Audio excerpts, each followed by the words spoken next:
Hello guys, in this video I am going to show you how to enable location services in the Sololearn application. But first I just want to mention, don't forget to subscribe to my channel, because at 10,000 subscribers I am going to show you my whole YouTube revenue statistics and growth strategy, as well as how to make money online. Let's jump into it. First of all, open the application on your phone. Then click on the three dots at the top of the page on the right. And then click on the settings button.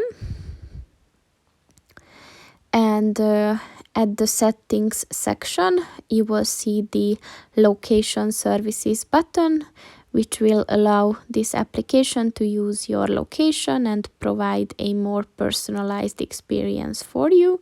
So if you agree to do that, just click on the white circle next to it, and this function is enabled.